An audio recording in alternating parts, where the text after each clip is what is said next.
शांति।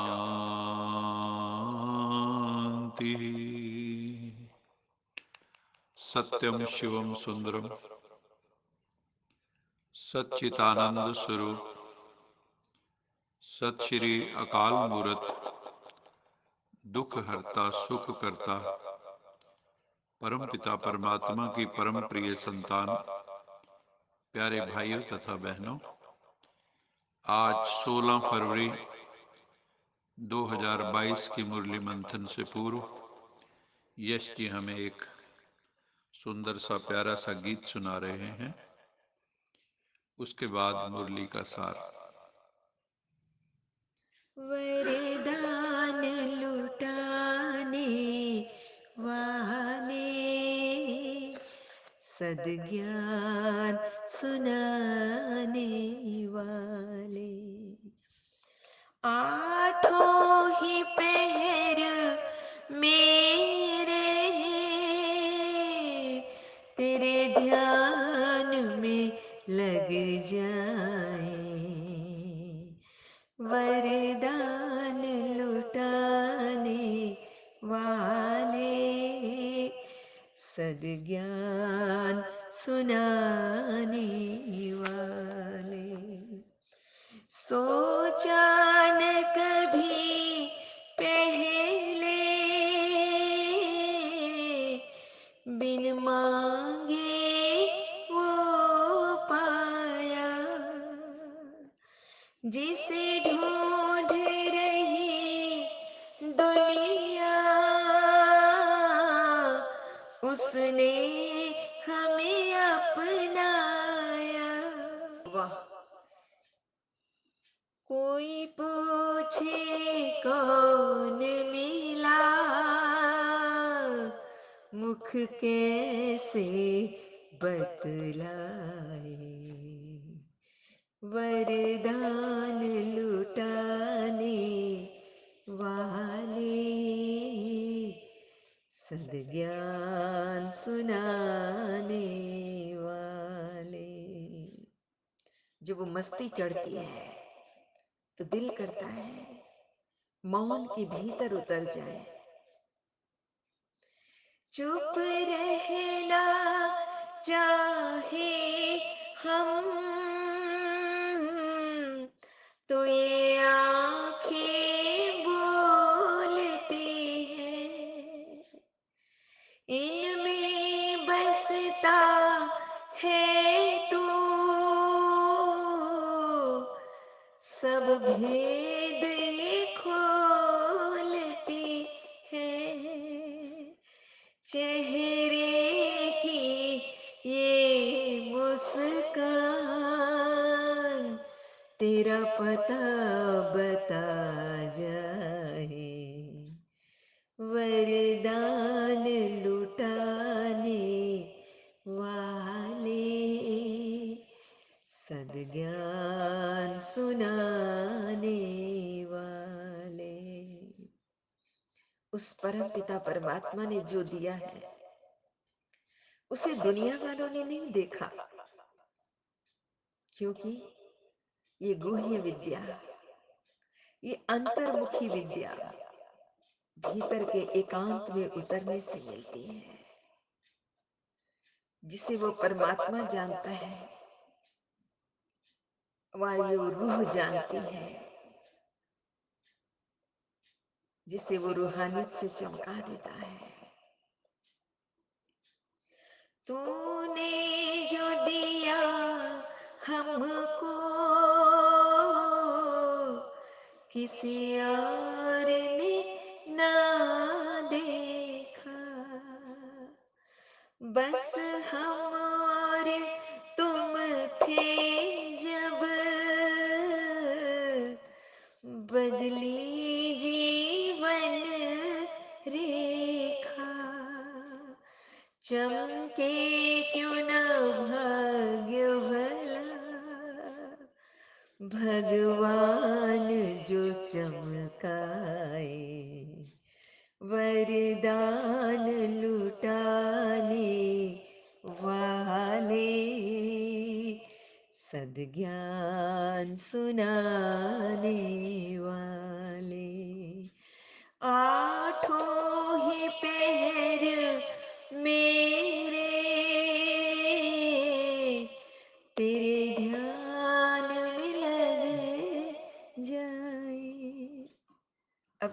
तमन्ना है कि आठों पहर सिर्फ वो और कोई नहीं। आज का मुरली का सार है, मीठे बच्चे परम पिता परमात्मा संगम युग पर आए हैं। तुम बच्चों की दिल से व प्रेम से सेवा करने के लिए।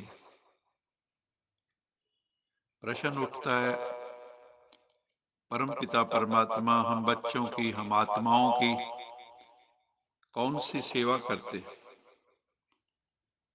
परम पिता परमात्मा परम धाम से अवतरित होकर हमें सृष्टि के आदि मध्य अंत का, तीनों लोकों का, तीनों कालों का ज्ञान देकर हमें त्रिनेत्री बना देते हैं। दो आंखें तो सबके पास, त्रिनेत्री शिव को दिखाते हैं, तीसरे नेत्र वाले शंकर जी को भी दिखाते हैं, क्योंकि वहां शिव शंकर को एक समझते हैं। तो तीसरा नेत्र देने वाला है शिव, परम पिता परमात्मा। वो है ज्ञान का नेत्र, जो आत्मा परमात्मा का नेत्र, जिससे आत्मा परमात्मा को हम अनुभव करते हैं, देख सकते हैं। तीनों कालों, तीनों लोकों, सृष्टि के आदि मध्य अंत को हम जान जाते हैं। इसके अतिरिक्त देह अभिमान से मुक्त करने के लिए, सर्व दुखों से मुक्त करने के लिए, पाप कर्मों के प्रभाव से मुक्त करने के लिए, सर्व कर्म बंधनों से मुक्त करने के लिए परम पिता परमात्मा शिव हमें सहज राजयोग की शिक्षा भी देते हैं। सहज राजयोग एक ऐसी टेक्नोलॉजी है जिससे जो हमने जन्म जन्मांतर पाप किए हैं, जो आत्मा पर पापों के धब्बे लगे हुए हैं, वो मिट जाते हैं। जैसे गुरबाणी में है, अमूत फलीती कपड़ होए, दे साबुन लइए तोए, पर ये मत पापा के संग ओ तोपे नामे किराना।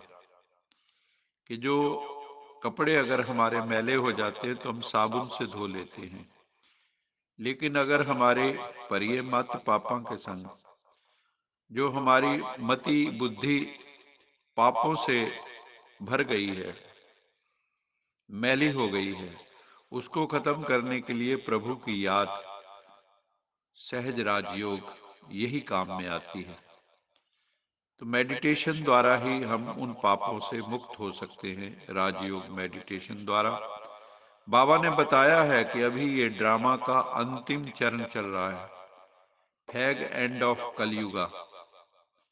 तुम सबको अब वापस घर जाना है, परम धाम, जो हमारा असली घर है, शांति धाम, जिसके कई नाम हैं, सचखंड, निर्वाण धाम। अब वापस घर जाना है, लेकिन हमारा तो इस दुनिया में ही दिल लगा हुआ है, घर जाने को मन ही नहीं होता। जैसे बच्चा जब खेलने चला जाता तो खेलता ही रहता है, घर आने को मन ही नहीं करता। माँ बाप बुलाने जाते हैं कि अब देर हो गई, आ जाओ। तो बाबा कहते हैं कि तुम्हें घर आना है तो उससे पहले खुद को पवित्र करना है, मन से, वाणी से, कर्म से, और उसके लिए तुम आत्माएं मुझे याद करो। फिर बाबा ने बताया कि अभी जो प्रकृति के 5 तत्व हैं, ये भी पतित हैं, ये भी तमोगुणी हो गए हैं। तुम आत्मा जब कर्मातीत हो जाओगे, अर्थात सर्व कर्म बंधनों से अतीत हो जाओगे, पापों से मुक्त हो जाओगे, जब तुम पावन बन जाओगे, तो तुम्हें फिर पावन 5 तत्वों का बना हुआ शरीर चाहिए होगा। अंत में तुम्हारा पूरा बुद्धि योग परम पिता परमात्मा पर स्थिर हो जाएगा, बुद्धि बिल्कुल स्थिर हो जाएगी, टिक जाएगी। तुम पावन बन जाओगे, तुम्हारे सब विकर्म विनाश हो जाएंगे, तुम्हें पावन सतोगुणी 5 तत्वों का बना हुआ फिर शरीर मिलेगा। सतोगुणी 5 तत्वों का बना शरीर, जिसको कंचन काया भी कह देते हैं, श्री राधा कृष्ण की जो काया, सतोगुणी काया जो थी, पावन काया जो थी, वो पवित्र 5 तत्वों की बनी हुई थी। सतोगुणी पावन 5 तत्वों की बनी हुई थी। तो जब आत्मा पवित्र हो जाती तो उसे प्रकृति के 5 तत्व भी पवित्र चाहिए। तो अभी जो सतयुगी सृष्टि आ रही है उसमें आत्मा भी पवित्र होगी और प्रकृति के 5 तत्व भी मर्यादित होंगे, पवित्र होंगे, दुख देने वाले नहीं होंगे। यहाँ तो प्रकृति हमें क्यों दुख दे रही? क्योंकि हमने प्रकृति का ओवर एक्सप्लॉयटेशन किया है। तो प्रकृति भी अब डिसबैलेंस में है, नेचुरल इम्बैलेंस क्रिएट कर दिया है, ग्लोबल वार्मिंग हो गई है।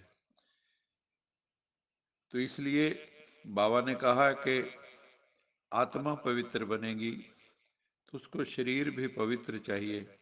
प्रकृति के 5 तत्व भी मेडिटेशन से ही पवित्र होंगे।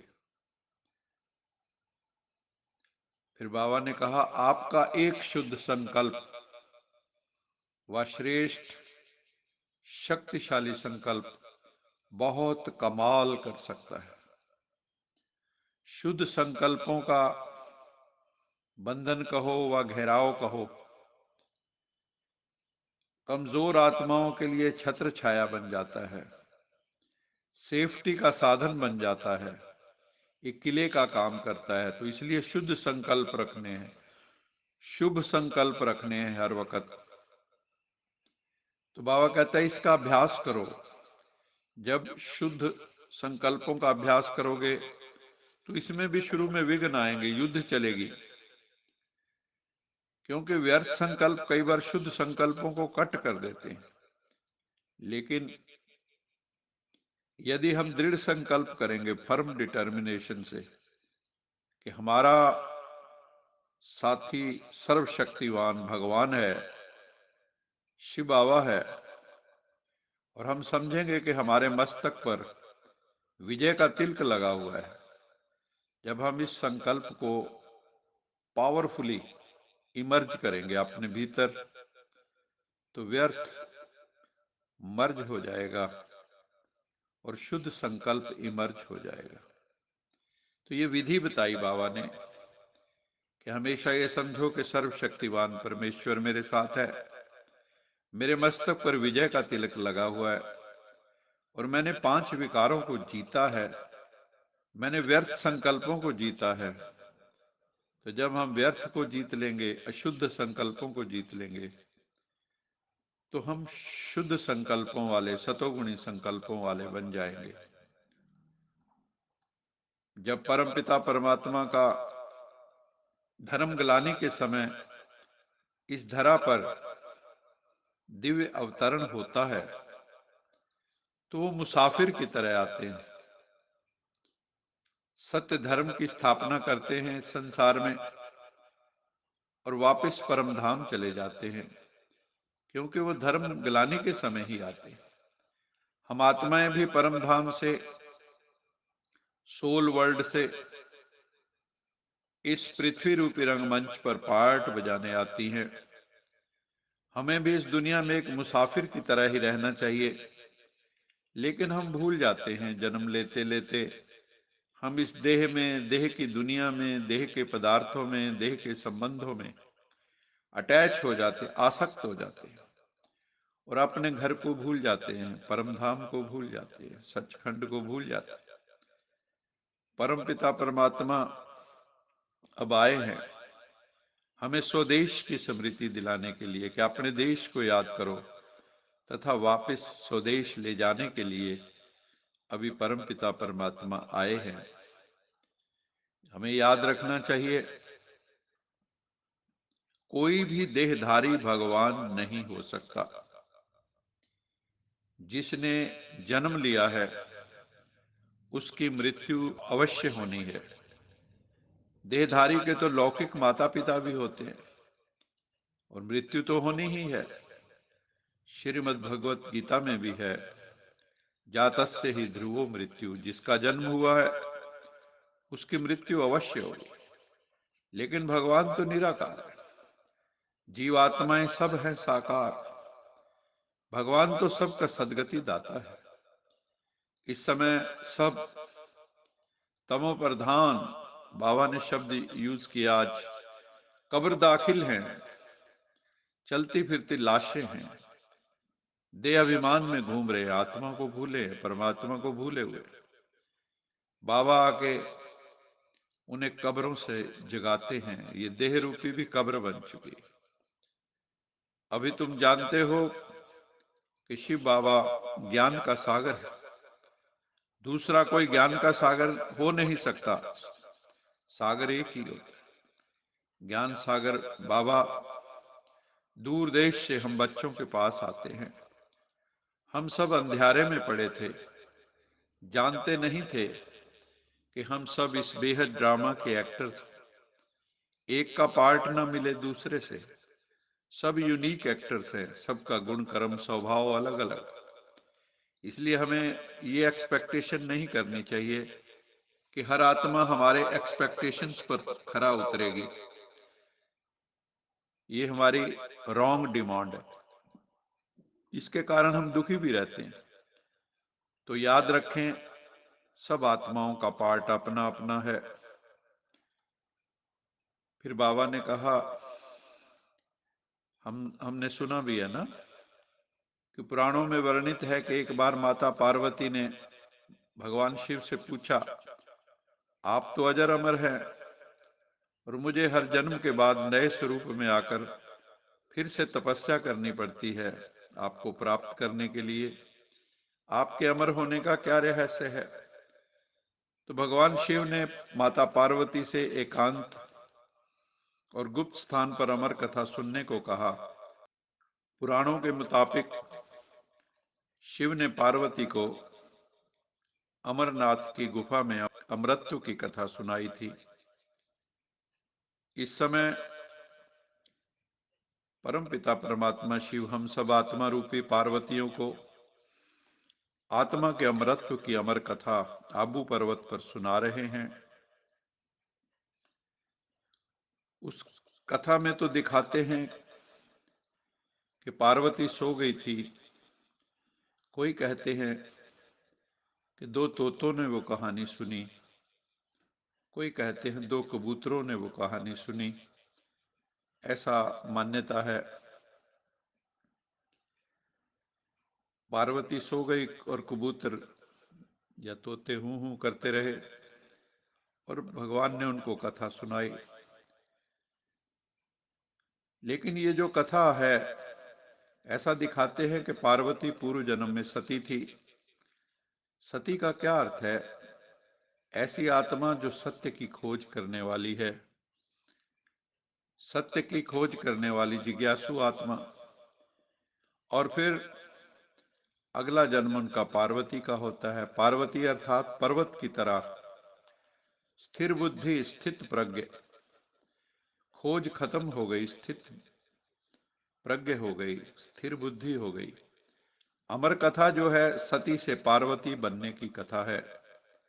जो भी सत्य को खोजने वाली आत्मा होती है, अमरनाथ शिव बाबा के सानिध्य से पर्वत की तरह स्थिर बुद्धि तथा ऊंची आध्यात्मिक स्थिति में वो स्थित हो जाती है, पर्वत की चोटी की तरह। और देवताओं के अमर लोक में वो आत्मा चली जाती है। दुनिया में जितने भी यज्ञ किए जाते हैं, बाबा ने कहा वो सब है मटेरियल यज्ञ। अग्नि प्रज्वलित करके उसमें हवन सामग्री जो होती है, घी इत्यादि अर्पित किए जाते हैं। हम सब ने वो कई बार हवन किया है। अंत में कहते हैं स्वाहा। परमपिता परमात्मा आके रुद्र ज्ञान यज्ञ रचते हैं, जिसमें किस चीज की आहुति डलती है? हमारी जो बुराइयां हैं, हमारे भीतर जो 5 विकार हैं, इसकी हम आत्माएं आहुति देते हैं उस ज्ञान यज्ञ में। और गीता में कहा गया है कि ज्ञान यज्ञ जैसा श्रेष्ठ कोई यज्ञ नहीं है, ना ही ज्ञानेन सदृशम पवित्रम ही विद्यति।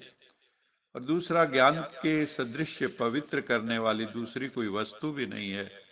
तो भगवान आकर ज्ञान यज्ञ की स्थापना करते हैं और हम उसमें जब 5 विकारों की आहुति दे देते हैं तो हम पवित्र बन जाते हैं।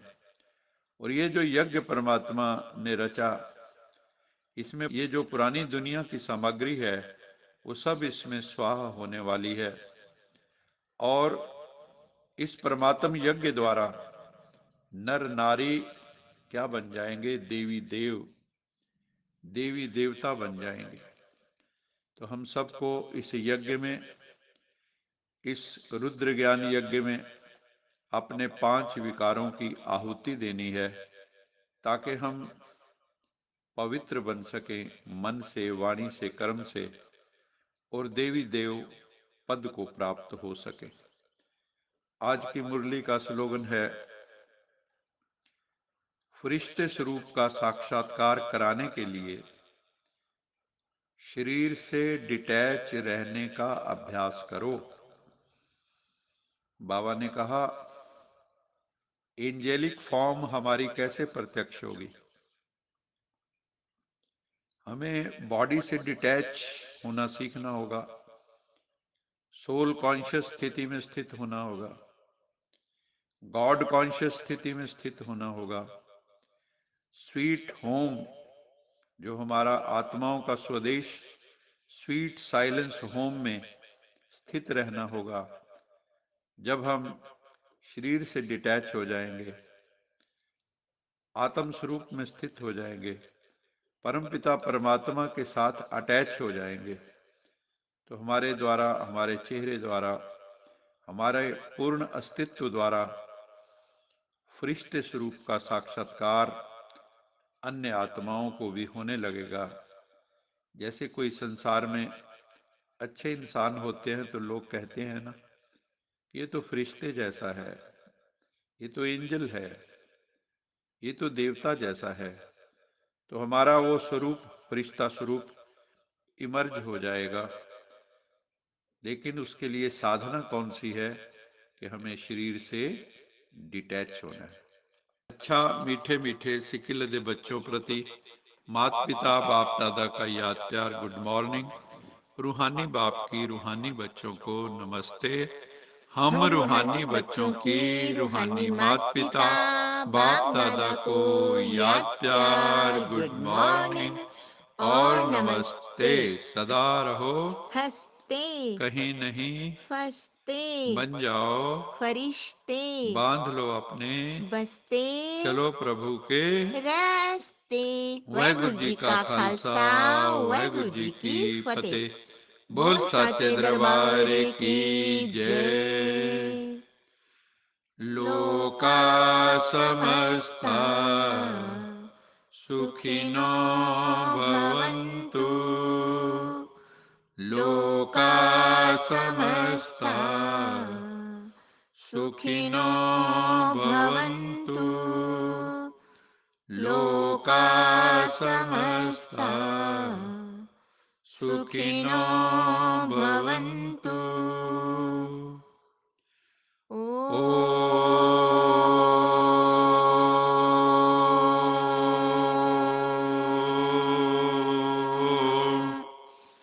शांति शांति। शांति